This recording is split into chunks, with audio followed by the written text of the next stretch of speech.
রশিদ চা আলম চা সাদার শাহ চুম্বন দেব ছোঁয়াতে কোথায় পাবো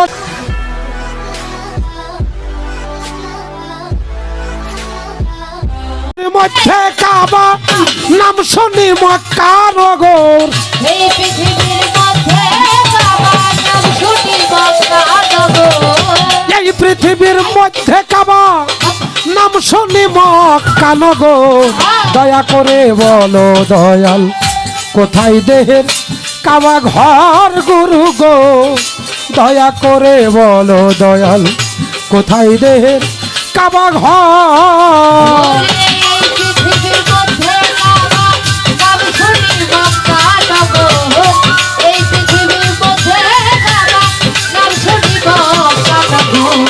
বলো দয়াল কোথায় আছে কাবা ঘর আবার দয়ালো বলো গুরু কোথায় আছে বলো কাবা ঘর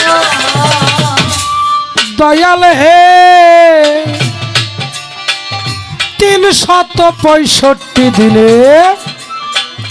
হজ করে যাইয়া মক্কাতে কোন মাসের কত তারিখে হজ হবে দেহ কাবা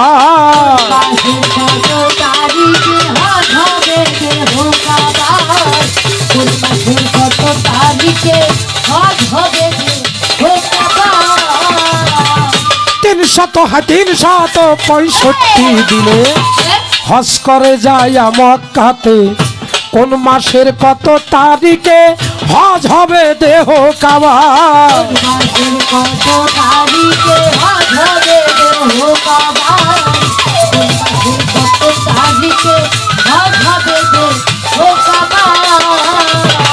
পথ চিনি না জায়গার সাথে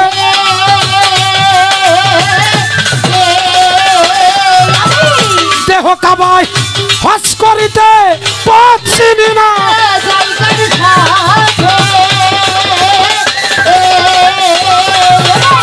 দেহ কাবায় হজ করিতে চুম্বন দেব ছোঁয়াতে কোথায় পাবো সেই পাথর আরে চুম্বন দেব রশিদ চা আলম চা সাদার শাহ চুম্বন দেব ছোঁয়াতে কোথায় পাবো সেই পাথর দয়া করে বলো দয়াল কোথায় দেহে কাবা ঘর গুরু গো দয়া করে বলো দয়াল কোথায় দেহে কাবা ঘর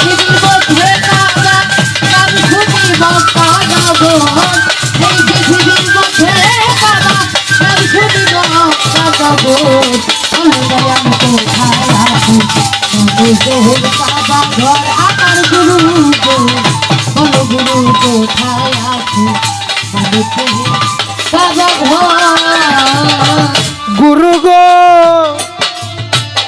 ওরে কাবার কোন দিকেতে অজু করি কোন দিকে আজানের ধ্বনি কোন দিকেতে নামাজ পড়ি কি দিলে হয় কুরবানি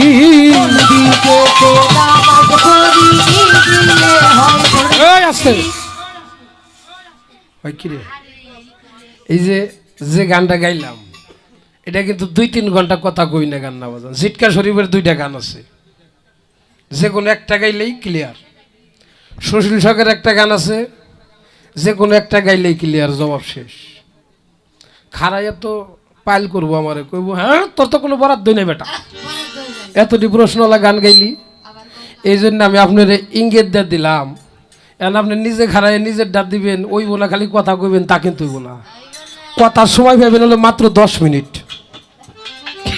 কি কম একটা গান গাইবেন 10 মিনিট কথা কইবেন আমার বুঝ হয়ে যাইব আমি আপনাকে কম বুঝ হয়েছে আপনারা কইবেন হইছে কি কন আর যদি খালি কম পড়ে আমি তো আপনাদের লগে আছি আপনারা তার কেউ গুরু না সবাই তো শিষ্য নাকি হ্যাঁ আপনারাও শিষ্য আমিও শিষ্য বকশিস যা দেন একটু পকেটে হাত দেন খবর নিয়ে বকশিস দিয়ে খারাপ উনি হইলো গুরু ওনার টাকা পয়সাটা তো দরকার কে আমি শিষ্য আমি ভেজাল আছি আমি দুনিয়াদারির মধ্যে আছি আমার টাকা পয়সার দরকার হ্যাঁ এরপরে যে ওনারে বকশিস দিবেন আমি ওই চেহারাটা দেহুম, আমি দেহ ওনারে 500 টাকার নোট দেয় কেরা, ওনারে 500 দিলে আমার কমপক্ষে 1000 দিবেন। কারণ জাতের টান শহরেও টানে নাকি, আমিও শিষ্য আপনারাও শিষ্য, উনি একা হইল গুরু, খামাখা নিজের টেহা ওনারে দিয়ে কোনো লাভ নাই। বাজাও এই পৃথিবীর মধ্যে কাবা নাম শুনি বক্কা নগো, এই পৃথিবীর মধ্যে কাবা নাম শুনি বক্কা নগো, বল গুরু কোথায় আছে তোদের কাবা ঘর আমার দয়ালু, বল দয়াল কোথায় আছে তোদের কাবা ঘর। দয়াল হে কাবার কোন দিকেতে অজু করি, কোন দিকে নামাজের ধ্বনি, কোন দিকেতে নামাজ পড়ি, কি দিলে হয় কুরবানি।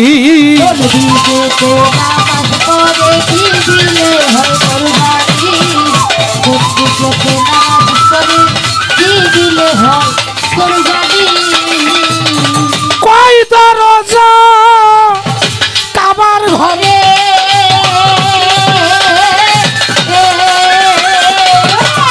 কে ভাই মা মত্তি করে, কয় দরজা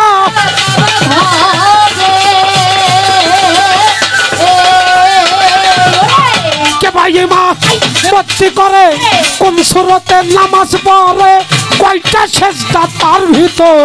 কোন সুরতে নামাজ পড়ে কয়টা সেজদা তার ভিতর। আরে কোন সুরতে রশিদ চা, সানাল চা, আলম চা, কোন সুরতে নামাজ পড়ে, কয়টা সেজদা তার ভিতর।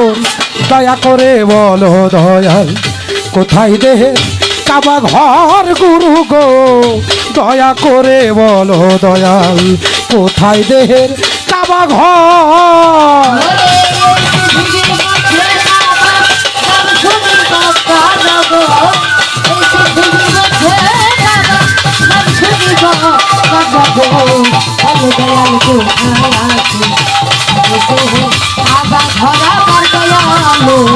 বলো গুরু কোথায় আছে বাবা ঘর। গুরু হে শরণ দ্বীপ হইতে জেদ্দা, কোন দিকে মক্কা মদিনা, কোন দিনে হয় ঈদ মোবারক, কার সাথে মিলাইছে না।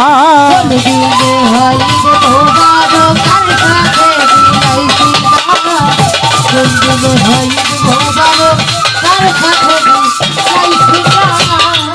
এই শরণ দ্বীপ ইতে জেদ্দা, কোন দিকে মক্কা মদিনা, কোন দিনে হয় ঈদ মোবারক, কার সাথে মিলাইছে না। কোন দিনে হয় ঈদ মোবারক কার সাথে মিলাইছি না, কোন দিনে হয় ঈদ মোবারক কার সাথে মিলাইছি না। কয় দরজা এ আরাফাতে,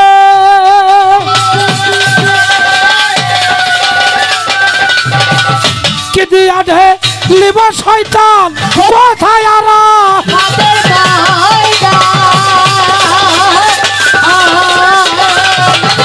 কি দিয়া ঢে লিব শয়তান, সুশীলে কয় জানলে সন্ধান, বলো মোরে সেই খবর।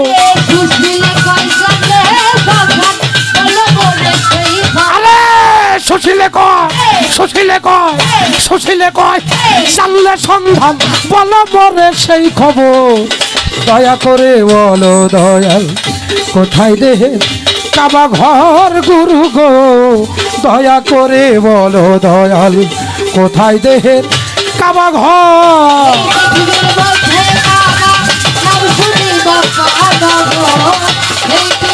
এই আসতে কি নাম দরদি, আমার এক দরদি 100 টাকা দিয়ে দোয়া করেছেন। আছেন নিজেরে নিজে চিনবার চান না কেরা, একটু হাত তুলেন দেখি। নিজেরে নিজে চিনবার চান না, নিজেরে নিজে চিনবার আমরা সবাই চাই, একদম বাজাইবে না। 365 দিনে হজ করে যাইয়া মক্কাতে কোন মাসের কত তারিখে হজ হবে এই দেহ কাবায়? আমি পথ চিনি না জায়গার সাথে দেহ কাবায় হজ করিতে সুমন্দে ওয়াসুয়াতে এই এই মায়ের আসতে বাবা কথা বলো না শোনা। যারা হজ করবার যায় তারা আসবাবপত্র চুম্বন করে নাকি? গুরু দরবারে যারা যায় তারা কয় গুরু বাড়িতে গুরু পায়ের বৃদ্ধাঙ্গলি নাকি ভক্তের জন্য হজ। পীরের বাড়ি ভক্তের কাবা যে কইরা আছে জিয়ারত তুই তো ভালো কস। হ্যাঁ এই যে নিজের মানব দেহের মধ্যে নাকি আসবাব পাথর আছে, এটার মধ্যে চুম্বন দিতে পারলে তার জীবনের গুনাহ মাফ হয়। কি কন? নিজের দেহের মধ্যে আসবাব পাথর, এই যে একটা কথা কেবল হইল বাজানের কাছে জানবার চাই, এই নিজের দেহের মধ্যে আসবাব পাথর কোথায় আছে, সেই আসবাব পাথরের মধ্যে আমি কেমন করে চুম্বন দেব? কাবার কোন দিকেতে ওযু করি, কোন দিকে নামাজের ধ্বনি, কোন দিকেতে নামাজ পড়ি, কি দিলে হয় কোরবানি? এই আসতে বাজাবি না এক ফোঁটাও। হ্যাঁ তোর একটা কথা কবে যে হারাই গেছি। কি দিলে হয় কোরবানি? ও দয়াল, এই যে কোরবানির ঈদ আসে, কতজনে গরু ছাগল ভেড়া উট মহিষ যে যা পারতেছে সাধ্য অনুযায়ী তারা কুরবানি দিতেছে। গুরু দরবার কেউ কেউ আবার তরিকতের মানুষ গুরু দরবারে নিয়ে যাইতেছে, গুরু দরবারে যে কুরবানি দিয়ে ওটা সাধু গুরুর সেবায় লাগাইতেছে। কি বাবা? কিন্তু এই দেহের মধ্যে কুরবানি দেওয়ার কথা, এমন কি জিনিস দেহের মধ্যে আছে যাকে কুরবানি দিতে হবে? এই দেহের মধ্যে কুরবানি দেওয়ার কায়দাটা কাকে কিভাবে কেমন করে কোন অস্ত্র দিয়ে কুরবানি দিতে হবে? কি কয় দরজা কাবার ঘরে? দেহ কাবার মধ্যে দরজা কয়টা? কয় দরজা কাবার ঘরে কে বা ইমামতি করে? কোন সূরতে নামাজ পড়ে? কয়টা সেজদা তার ভিতর? এখানে আপনি যতটুকু ভালো লাগে আপনি ততটুকু কোয়েন, এটার প্রতি আমার এত, কারণ এই বিষয়টা অনেকেই অবগত আছে। কি শরণদ্বীপ হইতে জেদ্দা কোন দিকে? Mecca Medina. শরণদ্বীপ আর জেদ্দাই যে দেহটাকে ভাগ করা হয়েছে। শরণদ্বীপ হইতে জেদ্দা কোন দিকে? Mecca Medina. কোন দিনে হয় ঈদ মোবারক কার সাথে মিলাইছে না। এই দেহের মধ্যে ঈদ হয় কখন? যখন ঈদ হয় তখন কার সাথে সিনা মিলায়? কোথায় আরাফাতের ময়দান? কি দিয়া ঢেলিব শয়তান শাসক সাধক সুশীলে কয় জানলে সন্ধান বলো মোরে সে খবর। আমার জানার দরকার হলো 2-3টা কথা, তাই না বাবা? আপনি দয়া করে আমাদেরকে একটু বোঝাবেন। যদি আমি নিজেকে নিজে চিনতে পারি, তারপরে যদি আমার পরম স্রষ্টার দেখা মিলতে পারে, তাহলে তো আমার জীবনটা ধন্য হতে পারে। আসতে এই নিজেকে নিজে চিনার বিষয় নিয়ে এখান থেকে যদি 2জন মানুষ যাইয়া আমার আলম চান্দের কাছেই যাক, আমার মহিষ চান্দের কাছেই যাক, যে পীরের কাছেই হোক, যদি যায় মুরিদ হইয়া নিজেকে নিজে চেনা জানার জন্য একটু আকুতি কাকুতি মিনতি করে, তাহলে আমি মনে করব আমার গান গাওয়াটা সার্থক হয়েছে। সে বোঝটা আপনার কাছে আমি চাই। এই পর্যন্ত কথায় আমি জিজ্ঞাসা কইরা যাই, সুন্দরভাবে জবাব দিবেন ভাবের গোসাই। আর তো কোনো কথার এই আসতে আমার একটা ব্যক্তিগত প্রশ্ন মনে করছে কম নাকি? রাগ করবেন না তো আবার আপনারা। এই যে আমার এক বাবাজি বসে রয়েছে, মুখে কি সুন্দর দাড়ি নে, আহারে ওই যে এক বাবাজি কি সুন্দর দাড়ি, ওই যে একজন, উনি একজন পীর মানুষ। এই যে আমার দুহারি পত্র যারা আছে অগোস দাঁড়িয়ে আছে ভাই। ও বাবা, আপনি একজন পীর মানুষ, আপনার মুখে দাড়ি নাই, তেল তেলা। হ্যাঁ আসতে, আপনি একজন পীর মানুষ, নবীর সুন্নত মানেন নাই, মাথায় রাখছেন চুল, মুখে নাই দাড়ি। আমি জানবার চাই আপনি কেমন নবীর সুন্নত পালন করেন, মুখে দাড়ি নাই, আবার 2 ডে। হ্যাঁ কি গন, খেলা হবে?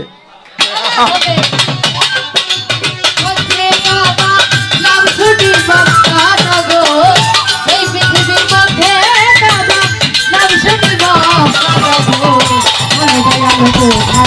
আছে কাবা ঘর আমার দয়ালু এই আস্তে, হাসতে হাসতে পাগল হওয়া যাবে না।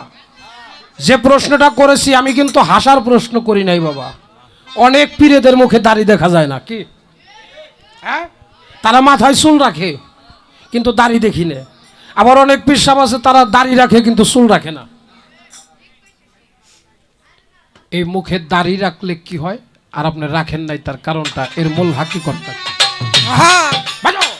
এই পৃথিবীর মধ্যে বাবা নাম শুনি বাক্কা নগো এই পৃথিবীর মধ্যে বাবা নাম শুনি বাক্কা নগো বলো গুরু কোথায় আছে কাবা ঘর আমার দয়ালু বলো গুরু কোথায় আছে কাবা ঘর এই পৃথিবীর মধ্যে কাবা নাম শুনি মক্কা নগর। এই পৃথিবীর মধ্যে বাবা নাম শুনি বাক্কা নগো এই পৃথিবীর মধ্যে কাবা নাম শুনি মক্কা নগর। দয়া করে বলো দয়াল কোথায় দেহে কাবা ঘর গুরু গো। দয়া করে বলো দয়াল কোথায় দেহে কাবা ঘর।